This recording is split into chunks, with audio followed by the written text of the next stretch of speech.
Here I am with one of my favourites, the hug. What is that you got in your hand? Well, I know it's not big enough for me, really. Smallest microphone in the I world. know, it's very, very small, and I do like them big normally, to be honest with you. But Danny Clockwork, I managed to grab him. Oh my God, can I have a free hug? She grabbed me and then she fell down a rabbit hole. And I really did fall down a rabbit hole. I was on my hands and knees.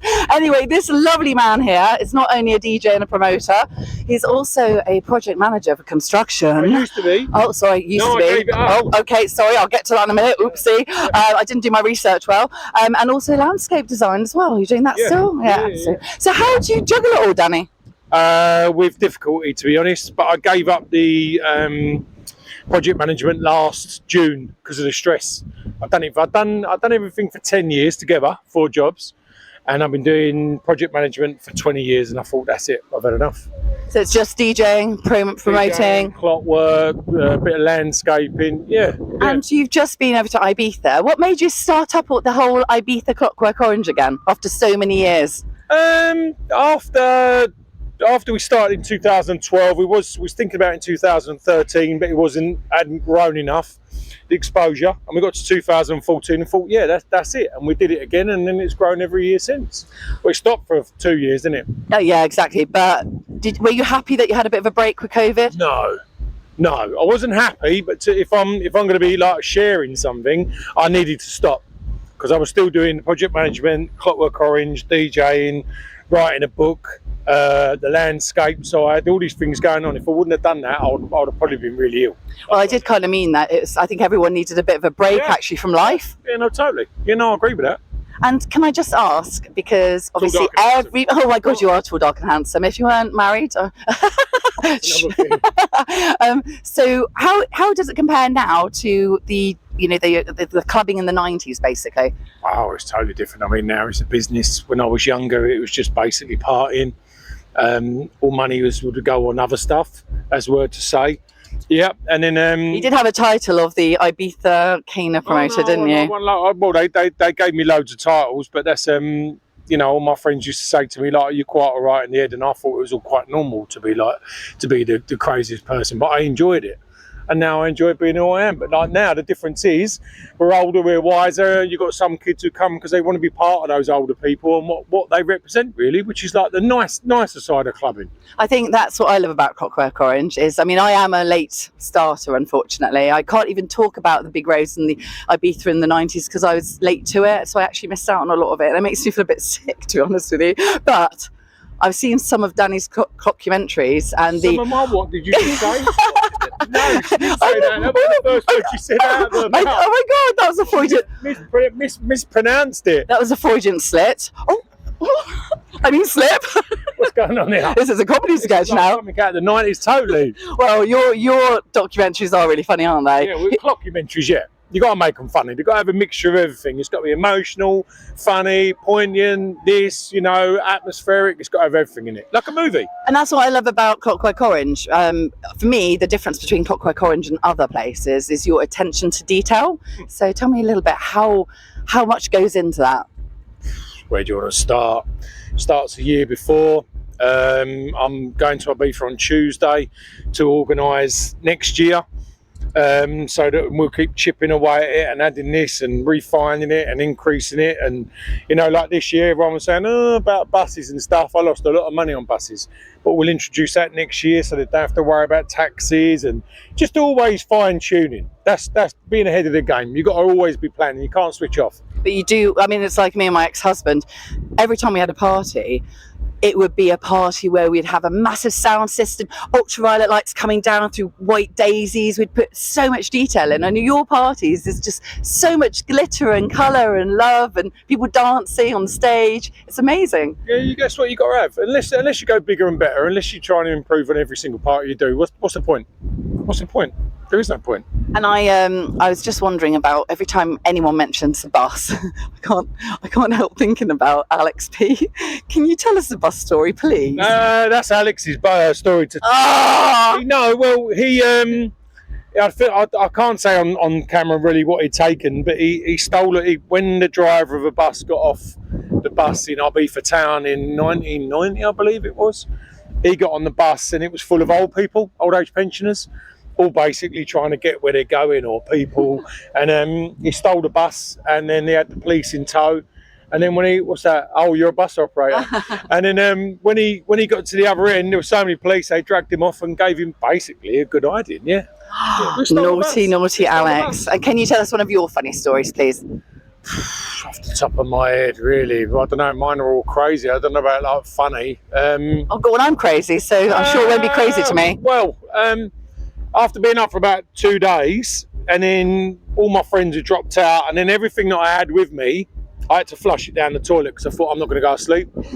And like in that crazy mode, and you can't go to sleep. In them days, we didn't have no sleeping tablets. We had no curtains, so it was impossible to sleep. This was in Ibiza. It was about 9:30, 10 o'clock in the morning. I've gone down to the pool, and I'm sitting there, and I had no watch on. And it's about 10 o'clock in the morning, and I'm sitting there, and obviously like all paranoid. And I've looked over into the villa on the left-hand side. I'm in the middle of nowhere, and there's 3 people dressed in white sitting in the bushes.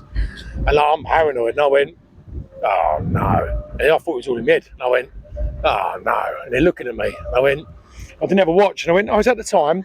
And I went up and I ran out. I walked indoors and I ran up into my bedroom, and I'm looking out the curtain. I'm watching them, and I'm watching them. And then when I looked again, it was 3 painters dressed in white in their overalls, eating their sandwiches, having their breakfast. But I was scared of them. Do you know what I mean? Because that's how paranoid I used to be. When, oh my God. So I just didn't know what they were. These 3 guys sitting in the bushes at like 10 o'clock in the morning. But even though I knew they were painters, I was still paranoid because I thought they were the police.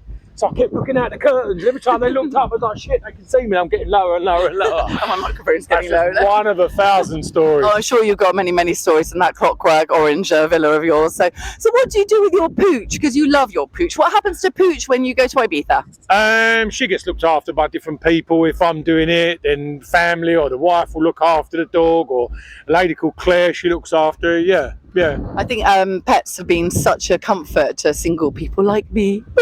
Heartbroken people like There's a lot me. of people, when we do Clockwork now, like when we was in Ibiza, everyone was talking about their dogs. When we started talking to people, they're talking about their dogs, and we're all showing pictures. So, yeah, that's our thing. I've got a cat, so I've been doing the same. All the children have grown up. It's not like these are my children. All the children like 15 to 18 to 25, they're all leaving home just like, oh no, these are my dogs. That's the new wave. And just something serious as well, because I think it is a really important part of your journey, your musical journey, is obviously you've been sober now for, is it 20 years? 19 years. 19 years. 19 years. So when you go clubbing, how do you feel when everyone else is doing it and you're not? It doesn't bother me. That's up to them. It doesn't bother me. But I mean, do you still have some sort of high, for like a natural high? My stuff, my enjoyment is the organisation of it, the planning of it, the DJing, and making sure once you get to that point and you know you've cracked it, where like the atmosphere's there and everyone's having a great time, then that's the buzz. Do you know what I mean? I don't need like the bits and pieces and the chemicals and the potions. I don't need that. No, I mean, yeah, exactly. Because I went to, I was saying to Dave Knight earlier, I went to Funk Agenda the other day during the day, drove there, drank water for 4 hours, danced like a lunatic in front of them with no one else on the dance floor. Yeah, I wouldn't do that. No, I know you wouldn't do that. I wouldn't do that. You know, I'd walk in and go, yep, and then leave. Yeah. Well, you know me, I was dancing for 4 hours on water. If I've had enough sugar, I would. But it's a natural buzz, though, because you're getting on the high of everyone else having a nice time and the atmosphere and the music. I've been doing this for 30 years, so that natural high dancing and whatever, no, it's not. It's a business in the sense of what I just said, the organisation, the DJing part, that's when you get to let loose. You get to enjoy yourself. Oh, look, here he goes. And a few more funny questions, and then I'll let you go, Danny, because look, he's already got loads of people after him there. So You should film these ladies. Look. Yeah, no, that's why I was trying to get Wayne to film them. Nutters! You can have a free hug in a minute. Just wait 5 minutes. So just a couple of funny questions. So what's your weirdest combination of food? Wow, peanut butter and Marmite. Oh my God, that's my son's as well. Yeah, no, I love it. Once I discovered that when I used to smoke really loads of weed, and all we had in the cupboard one night was a loaf of bread, butter, peanut butter and Marmite, and I was so stoned, and I just went, right, so I put about 6 layers of bread together, peanut butter and Marmite all the way through, and just ate it, and honestly I went to Nirvana. I'd like discovered like Eureka moment. I went, what is this? But as a result, I'm now 15 odd stone, where I've changed my diet completely. I went up to 19 stone. Oh my God. As a result.